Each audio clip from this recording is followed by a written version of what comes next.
Video చూసేటటువంటి మిత్రులందరికీ నమస్తే. సుప్రీంకోర్టులో ఉన్నటువంటి ఏదైతే హోంగార్డ్ రిజర్వేషన్ సంబంధించినటువంటి కేసు ఉందో, ఆ కేసు మనం అనుకున్న దానికంటే కూడా ముందుగానే హీరింగ్కు రావడం అనేది జరిగింది. అందుకు సంబంధించినటువంటి పూర్తి వివరాలతో పాటు చాలామంది అడిగేటటువంటి మొదటి ప్రశ్న, మార్క్స్ యాడింగ్ కేసు ఏమైంది, నెక్స్ట్ హీరింగ్ డేట్ ఎప్పుడు అని చెప్పేసి దానికి సంబంధించినటువంటి సమాచారంతో పాటు ఈ కానిస్టేబుల్ మెయిన్స్ రాత పరీక్షకు కనుక మీరు సరిగా ప్రిపరేషన్ కనుక కాకపోతే మీకు జరిగేటువంటి నష్టాన్ని కూడా ఈ యొక్క వీడియోలో ఎక్స్ప్లెయిన్ చేసేటువంటి ప్రయత్నం చేస్తాను. వీడియోని ఎక్కడ స్కిప్ చేయొద్దు. వీడియో కనుక నచ్చితే దయచేసి లైక్ చేయండి. ఇక డైరెక్ట్గా టాపిక్లోకి వెళ్తే, మీరు పెట్టేటువంటి ఫస్ట్ కామెంట్ నాకు తెలుసు, మార్క్స్ యాడింగ్ కేసు ఏమిటి. సో మొన్న రీసెంట్గా జడ్జి గారు లీవ్లో ఉండటంతో ఈ యొక్క కేసు అనేది హీరింగ్కి రాలేదు. సో ఈ కేసు మార్చి 3వ తారీఖున హీరింగ్కి వచ్చేటటువంటి అవకాశం ఉంది. మార్చి 3వ తారీఖు మనకు మార్క్స్ యాడింగ్ కేసు అనేది ఉంది. మరి మార్క్స్ యాడ్ చేస్తారా లేదని చెప్పి చాలామంది అడుగుతున్నారు. ఆ ప్రశ్నకైతే మన దగ్గర సమాధానం లేదు, కానీ ప్రశ్నలు తప్పున్నటువంటి మాట అయితే వాస్తవమే. ఏదేమైనా మార్చి 3వ తారీఖు తేలేటటువంటి అవకాశం ఉందని చెప్పేసి ఆశిద్దాం. ఇక సుప్రీంకోర్టుకు సంబంధించినటువంటి కేసు ఏదైతే ఉందో హోంగార్డ్ రిజర్వేషన్ మీద మనం ఆల్రెడీ కోర్టు ఆర్డర్ను తీసుకుని మరి వీడియో చేయడం అనేది జరిగింది. 3 వారాల తర్వాత మళ్ళీ ఈ కేసు లిస్ట్ అయ్యేటటువంటి అవకాశం ఉందని చెప్పేసి. కానీ ఈ కేసు మళ్ళీ 25/2/2025న మనం అనుకున్నటువంటి సమయం కంటే కూడా ఇంకా ముందుగానే వస్తూ ఉంది. నాకు అనిపించినంత వరకు అయితే బోర్డు వారు అయితే ఈ కేసును అయితే చాలా సీరియస్గా తీసుకున్నట్లుంది. ఎంత త్వరగా వీలైతే అంత త్వరగా ఈ కేసును పరిష్కరించి మెయిన్స్ రాత పరీక్షకు డేట్లు ఇచ్చేటటువంటి అవకాశం కూడా కనిపిస్తూ ఉంది. కాబట్టి మీ యొక్క ప్రిపరేషన్ ఎక్కడ ఆపవద్దు, చాలా హార్డ్గా ప్రిపేర్ కాండి.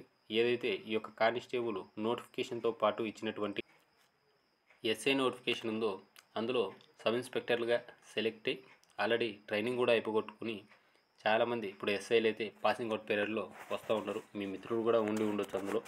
సో మన నోటిఫికేషన్ ఏమో మెయిన్స్ రాత పరీక్షకు కూడా గతి లేకుండా అయిపోయింది. సో ఎలా తిరిగి బోర్డు వారు కూడా తొందరగానే ఉన్నారు కాబట్టి మనకు అత్యంత త్వరలోనే మెయిన్స్ రాత పరీక్షకు సంబంధించి డేట్లు కూడా వచ్చేటటువంటి అవకాశం ఉంది. కాబట్టి మీరు కనుక హార్డ్గా కనుక ప్రిపేర్ కనుక కాకపోతే మీరు పోగొట్టుకునేది ఒక్క జాబే కాదు, మీ లైఫ్ కూడా గుర్తుపెట్టుకోండి. ఆల్రెడీ 2 ఇయర్స్ లాస్ అయిపోయింది. ఎటువంటి గవర్నమెంట్ జాబ్ మీరు చేయట్లేదు. ఇదే లాస్ట్ నోటిఫికేషన్. నెక్స్ట్ మనకి 2026లో నోటిఫికేషన్ వచ్చినా అప్పటికి మీ ఏజ్ సరిపోతుందో లేదో. చాలామంది అభ్యర్థులు నాకు చెప్తున్నటువంటి ప్రశ్న, అడుగుతున్నటువంటిది ఏదైనా ఉందంటే, అసలు మేము సరిగా ప్రిపరేషన్ కాలేకున్నాము. ఎంత మేము కష్టపడి చదివినప్పటికీ కూడా మేము రాసేటటువంటి మోడల్ ఎగ్జామ్స్లలో వాటిల్లో మేము సరైనటువంటి ప్రతిభను చూపించలేకున్నాము. ఎంత చదివినప్పటికీ కూడా మాకు 90, 95, 100 మార్కులే వస్తూ ఉన్నాయనేటువంటి విద్యార్థులు ఎవరైతే ఉన్నారో వారు మాత్రము డెఫినెట్గా మన యొక్క లక్ష్యమైనటువంటి టెలిగ్రామ్ గ్రూప్లో జాయిన్ కండి. లక్ష్యమైనటువంటి టెలిగ్రామ్ గ్రూప్ను నేను ఇక్కడ వీడియో రూపంలో మీకు ముందుకు తీసుకొచ్చేటువంటి ప్రయత్నం చేస్తాను. ఇక్కడ నుంచి వీడియోని దయచేసి స్కిప్ చేయకుండా చూడండి. ఆ యొక్క లక్ష్యమైనటువంటి టెలిగ్రామ్ గ్రూప్లో జాయిన్ కావడానికి ప్రయత్నించండి. సో మీకు ఇక్కడ స్క్రీన్లో కనిపిస్తూ ఉంది, కానిస్టేబుల్ మెయిన్స్ రాత పరీక్షకు వచ్చేసరికి మన యొక్క లక్ష్యమైనటువంటి టెలిగ్రామ్ గ్రూప్లో తెలుగు మీడియం అభ్యర్థులు దాదాపుగా 230 మంది ప్రిపేర్ అవుతూ ఉన్నారు.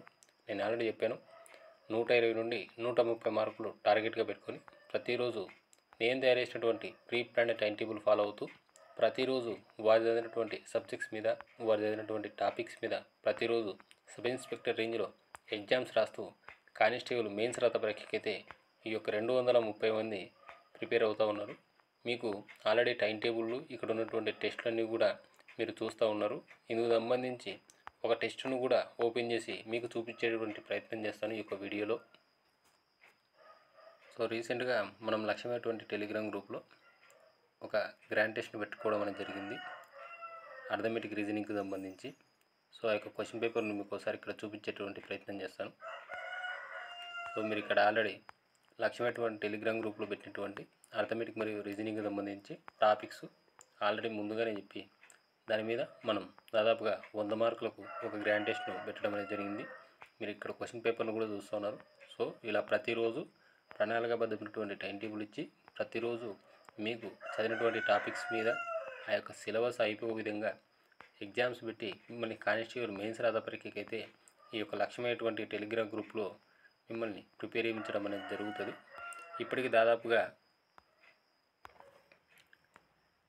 మనకు 56 టైం టేబుల్, అంటే 56 ఈ యొక్క లక్ష్యం టెస్టులు, అలాగే 8 నెలలకు సంబంధించినటువంటి కరెంట్ అఫైర్ గ్రాండ్ టెస్టులు, దాదాపుగా 200 మార్కులకు సంబంధించినటువంటి 3 మోడల్ ఎగ్జామ్స్, అలాగే మనకు ఈ యొక్క ఏవైతే 200 మార్క్స్ గ్రాండ్ టెస్ట్లు కూడా ఒక 5 కంప్లీట్ అయినాయి.